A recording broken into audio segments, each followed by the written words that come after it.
They said he possessed radar ability. The military uses radar to detect enemy aircraft and guided missiles. Air traffic controllers and pilots rely on radar during heavy fog and darkness to keep 300,000 tonne of 747s from landing anywhere other than the runway. Traffic court judges say it's infallible. Wilfred Benitez used his radar to slip the punches of some of the best fighters in history, even while pinned against the ropes or trapped in any of the 4 90-degree angles of the ring. Many of those who witnessed this ring marvel in the flesh say he was the greatest defensive fighter ever. The so-called 4 kings were at the helm of that golden era: Sugar Ray Leonard, Marvellous Marvin Hagler, Roberto Duran and Thomas Hearn gave us plenty, but Benitez gets lost somewhat amongst these legendary names. Benitez never shared a ring with Hagler, but he beat Duran and pushed Leonard and Hearns. The Bible of boxing was some fighter, a terrific and effective counter-puncher, a defensive maestro.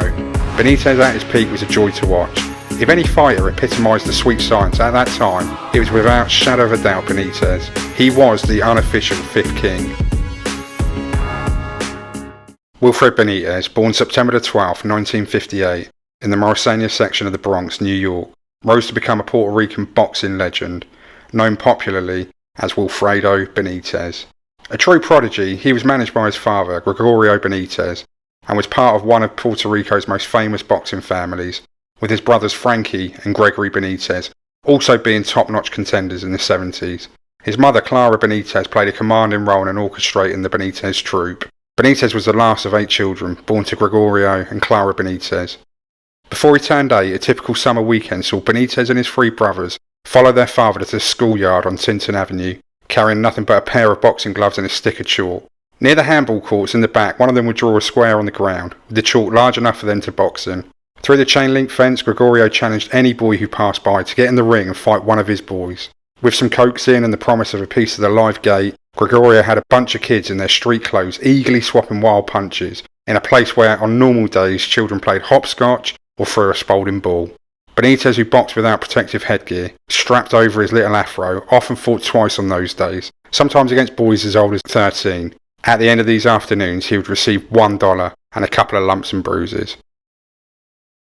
Wilfred, nicknamed the Radar, showcased stunning speed, punching power, and incredible ring maturity from a young age. At the tender age of 15, Wilfred Benitez stepped into the unforgiving world of professional boxing, a boy navigating the brutal challenges of men. His father, Gregorio, bent the truth to secure a professional license for the young prodigy. In 1973, Benitez made his debut in San Juan, Puerto Rico, leaving Hiram Santiago unable to see the end of the first round. The ascent through the ranks was nothing short of meteoric and flawless. In 1976, the reigning WBA light welterweight champion, Antonio Cervantes, faced the young prodigy in San Juan. Cervantes, boasting 10 successful defences, fell victim to Benitez's skill and determination. A split decision victory crowned Benitez as the youngest champion in boxing history at just 17 years old.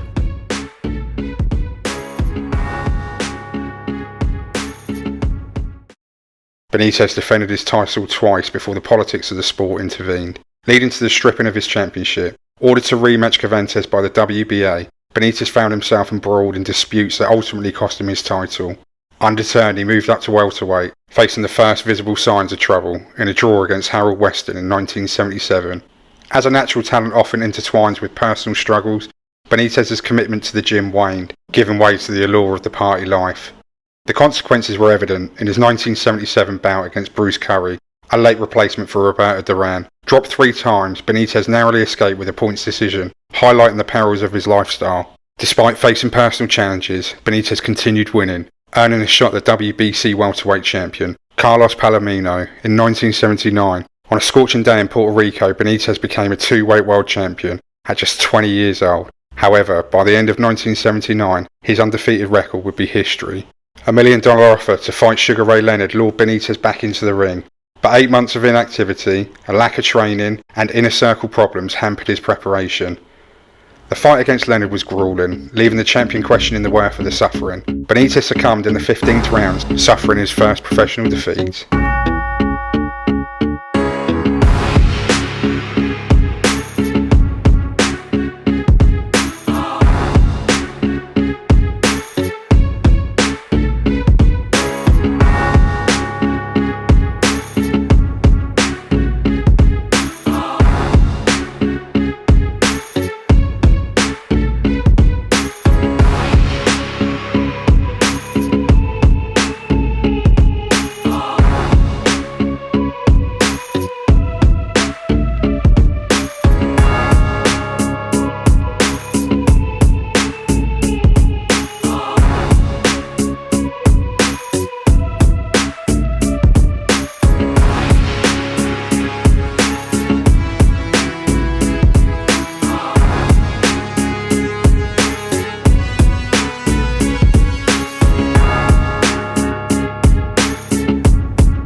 Undeterred, Benitez pursued another world title, defeating British fighter Maurice Hope in 1981 to become the youngest three-weight world champion at the age of just 22. However, signs of a fading fighter emerged in draining fights, including an uninspiring defence against Carlos Santos.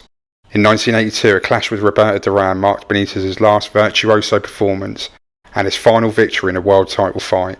Contractual problems and further defeats, notably at the hands of Thomas Hearns and Mustafa Hamsho, dashed his hopes of a fourth world title.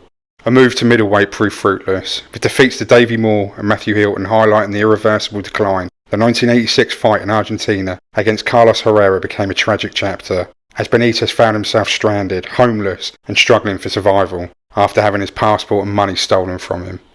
Attempting a comeback in 1990, Benitez's final four fights culminated in a 2-2 record, signalling the end of a remarkable career. At the age of 32, with a final record of 53-8-1, Wilfred Benitez, once a prodigy in the boxing ring, faced the inevitable conclusion of a storied journey. As he approached the age of 38, Wilfred Benitez found himself in a vastly different reality. The toll of too many fights, an accumulation of absorbed punches, and the fading echoes of his once glorious days had reshaped his life. The fortune he had once amassed was now a distant memory, a relic of a bygone era. In the world of boxing, where toughness, brutality, and unforgiving circumstances reign, Benitez's story emerged as one of the saddest sagas.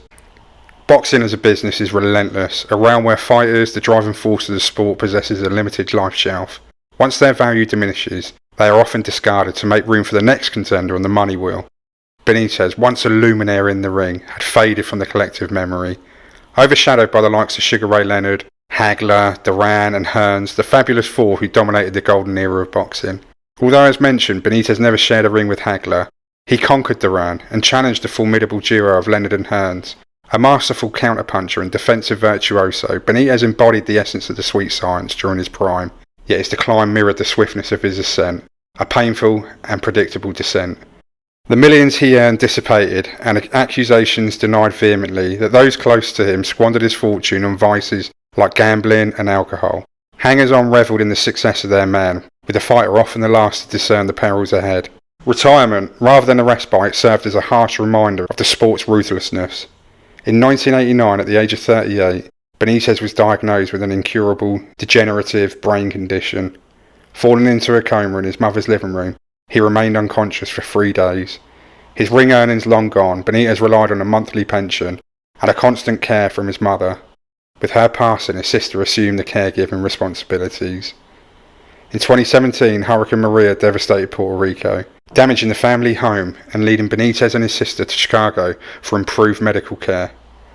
Heart-wrenching images of bedridden Benitez, unable to move his fingers, pointed a stark contrast to the majestic fighter of old. Today, at the age of 65, Benitez relies on constant care, unable to talk or walk. This was the price Benitez paid for providing fans with endless entertainment. Reckless at times, genius at others, the radar had peaked too soon and lost too much. Indicted into the Hall of Fame in 1996, Benitez remains the fifth king, an enduring testament to his wizardry, achievements and lasting impact he gifted the world of boxing.